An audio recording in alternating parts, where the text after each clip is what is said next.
तो हमारा कॉन्सेप्ट चल रहा है, उसको शुरू करें। ने 2 दिन जो कॉन्सेप्ट शुरू किया कि जब किसी को गुरु पर शंका होने लग जाता है तो उस शंका का जितनी जल्दी हो सके या तो निवारण हो जाए, और जब वो शंका चलता रहता है साथ में श्रद्धा कम हो जाती है, गुरु पर समर्पण कम हो जाता है, तो फिर बहुत दूर निकल जाते हैं, कई बार जन्मों जन्मों के चक्कर पड़ जाते हैं। अच्छा यही है कि जब हमें कुछ समझ नहीं आ रहा, हमारी बुद्धि में वो बात नहीं घुस रही है, तो हम चुपचाप से मुंह बंद करके अपनी साधना करें और समय की इंतजार करें। समय से वो फिर अपने आप ही वो शंका निवृत्त हो जाएगा। और जब हम प्रार्थना करेंगे कि हमें हमारी बुद्धि में ये नहीं आ रहा, हमें समझ नहीं आ रही है, हमें इस सिचुएशन से, इस परिस्थिति से बाहर निकालो, तो अपने आप गुरु रास्ता बनाता है। दूसरा था कि अंदर से हम चाहे कितने भी गंदे हों, ऊपर से हम अगर स्वच्छ वस्त्र पहन लेते हैं तो दुनिया को तो बेवकूफ बना सकते हैं, लेकिन गुरु की नजरों में हमारा पूरा पोल खुल जाता है। हम जो अंदर हैं वो बाहर दिखता है।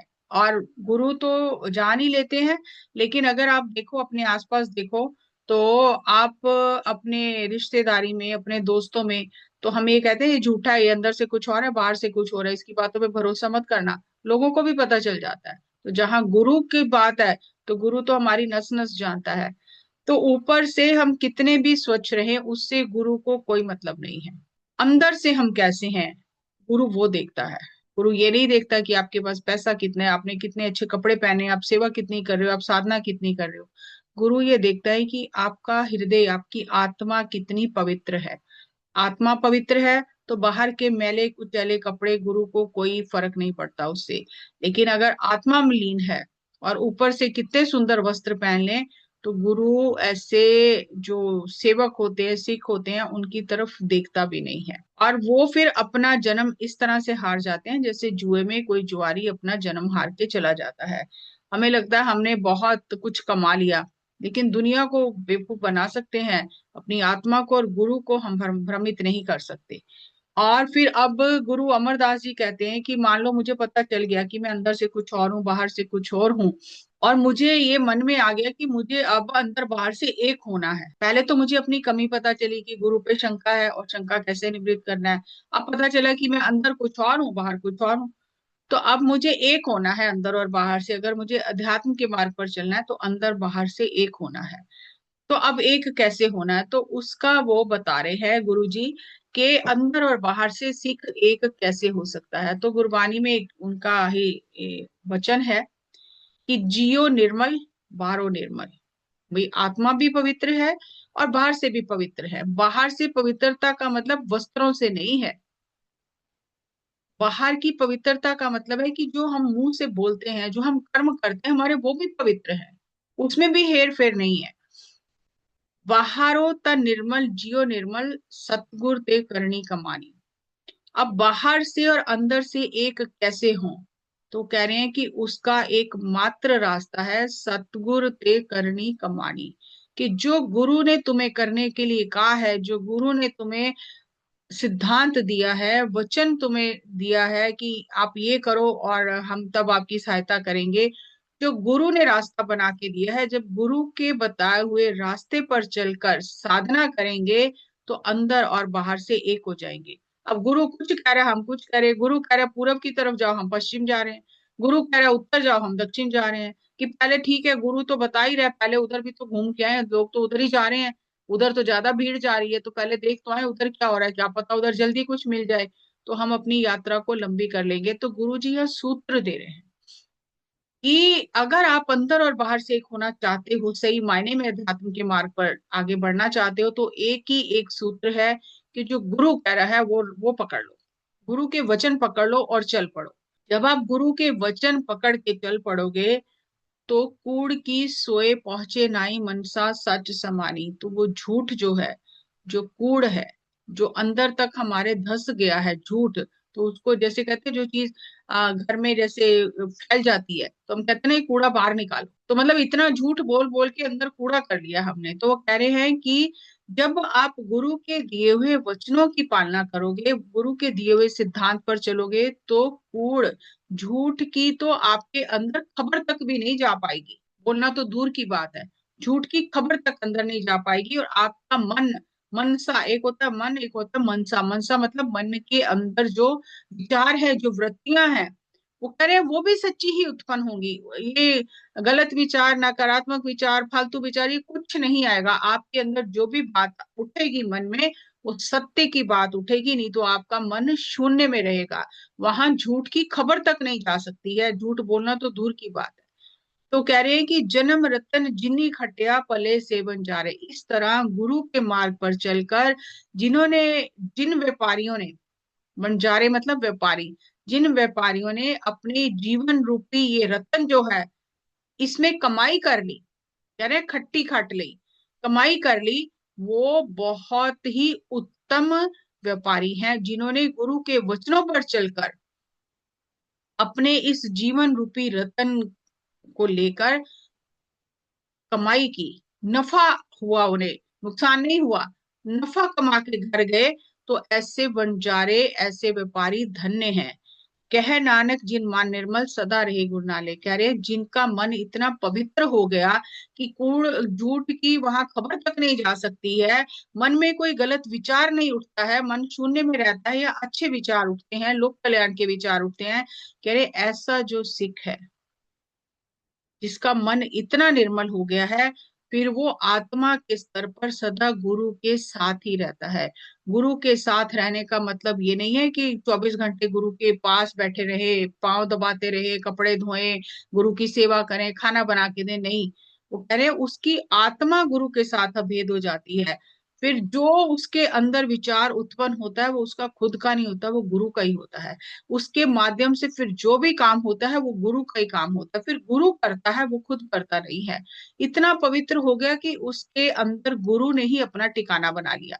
अब उस जो भी हो रहा है, गुरु ही कर रहा है, वो खुद करता है ही नहीं, वो कुछ कर ही नहीं रहा है। जो इतना अंदर से पवित्र हो जाता है, वो सदा सदा गुरु के साथ अभेद हो जाता है। गुरु क्या कर रहा है उसकी ओर ध्यान नहीं देना है। गुरु ने हमें जो करने के लिए कहा है, हम उसकी ओर ध्यान दें। तो एक बहुत प्यारी साखी आती है कि श्री गुरु नानक देव जी मर्दाना बाला जा रहे थे, तो रास्ते में बहुत बड़ा समुद्र आया। तो मर्दाने ने कहा, गुरु जी ये तो समुद्र है, इसमें से जाएंगे कैसे? तो गुरु जी ने कहा कि मर्दाना, सतनाम वाहिगुरु कह के मेरे पीछे पीछे चले आओ, और ऐसे ही चलेंगे समुद्र के ऊपर जैसे धरती पर चलते हैं। तो मर्दाने ने कहा ठीक है। तो मर्दाना और बाला गुरुजी के पीछे पीछे सतनाम वाहिगुरु कहकर चलने लगे। अब गुरुजी उच्चारण कर रहे हैं ओम सोहंग। मर्दाने के मन में आया कि खुद तो ओम सोहंग कर रहे हैं और हमें कह रहे हैं कि सतनाम वाहिगुरु करो, तो कुछ तो भेद है, तो हम भी ओम सोहंग कर लेते हैं। तो मर्दाने ने वो सतनाम वाहिगुरु छोड़ के ओम सोहंग करना शुरू किया। जैसे ही 2 बार बोला, तो मर्दाना तो डूबने लग गया, तो हल्ला किया कि बचाओ गुरुजी बचाओ, मैं डूब गया। तो गुरुजी ने पीछे मुड़ के देखा, मर्दाने क्या हो गया, तू तो अच्छा भला चल रहा था हमारे पीछे। कह लगे गुरुजी मेरे से गलती हो गई है, आपने कहा था सतनाम वाहिगुरु करके आओ, मैंने देखा कि आप ओम सोहंग कर रहे हो, तो मैं भी ओम सोहंग कर लेता हूँ। तो मैंने ओम सोहंग बोला, तो मेरी ये हालत हो गई।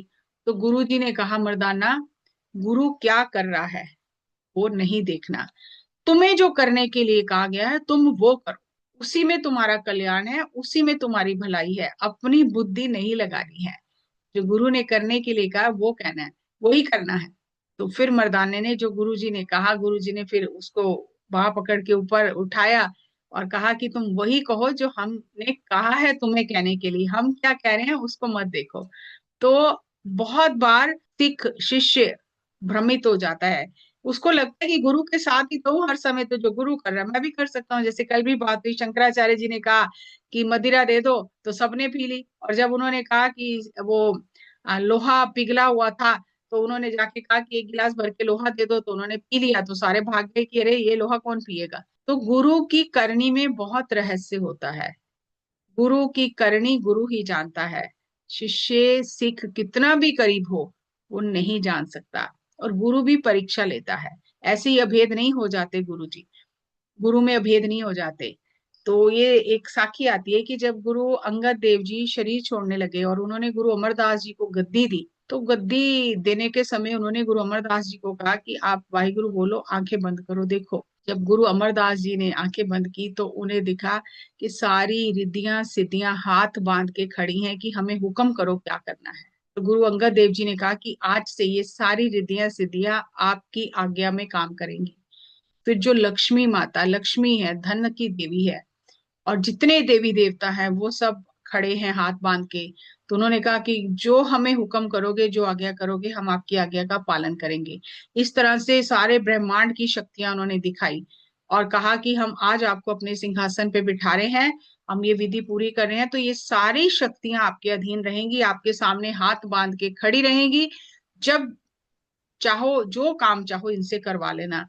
तो गुरु अमरदास जी ने मत्था टेक दिया, कहा मुझे ये कुछ नहीं चाहिए, आप ही इन शक्तियों के मालिक हो, आप ही इन शक्तियों का इस्तेमाल करो और मुझे तो केवल आपकी सेवा करनी है। तो फिर गुरुजी ने कहा कि नहीं, ये अब आज से आपके अधीन है, आपकी आज्ञा अनुसार ये काम करेंगी, क्योंकि हम आपको गुरु नानक की गद्दी के वारिस बना रहे हैं। तो ये शक्तियां गुरु नानक की गद्दी के अधीन है, आप इस्तेमाल करो चाहे ना करो, ये हाथ बांध कर खड़ी रहेंगी। तो फिर गुरुजी ने नारियल और 5 पैसे लेके और गुरु अमरदास जी को गद्दी पर बिठाया, और फिर खुद भी मत्था टेका और संगत को भी कहा कि आज से तीसरे गुरु नानक की गद्दी के वारिस गुरु अमरदास जी हैं। तो ये बहुत भेद की बात है, रहस्य की बात है कि गुरु आपको चाहे सिर आंखों पर बिठाए, लेकिन आपको ये सदा याद रखना है कि गुरु गुरु है। ये गुरु का सम्मान, गुरु का आदर अगर भूल गए तो फिर बहुत धक्के खाने पड़ते हैं। गुरु की बराबरी करना, कहते हैं जो गुरु की बराबरी करता है फिर उसे तीनों लोकों में कोई स्थान नहीं मिलता। चाहे गुरु आपको अपनी गद्दी पर ही बिठा दे, लेकिन फिर भी आपको गुरु की बराबरी नहीं करनी है। कह रहे खसमे करे बराबरी फिर गैरत अंदर पाए, वजो गवाए अगला मोय मोय पाना खाए। कि अगर जो अपने गुरु की कसम की बराबरी करता है, फिर वो अपना पहला कमाया हुआ भी सब गवा लेता है, फिर आगे दरगाह में उसके मुंह पर जुतियों की मार पड़ती है कि इसने अपने गुरु की बराबरी की है। बहुत गहरी बातें हैं। तो बस अंडरलाइन प्रिंसिपल हर जगह अगर आप देखोगे तो यही आता है कि जो गुरु ने कहा है वो करना है, तब सिख का रास्ता सही चलेगा, नहीं तो वो कभी भी भटक जाएगा और फिर जन्मों जन्मों के बंधन पड़ जाएंगे। इसलिए जो हमें रास्ता बताया गया है इतना सरल सीधा, कि ध्यान करो सांसों के साथ में, जब चाहे तब करो, जितना चाहे उतना करो, इससे सरल कुछ और हो ही नहीं सकता। तो क्यों सरल को छोड़ के, क्यों उटपटांग दूसरे टेढ़े मेढ़े रास्तों में जाने ही क्यों है। बस उसी रास्ते को पकड़े रखें जो सर ने हमें दिया है। बहुत बहुत धन्यवाद जी, थैंक यू। Thank you.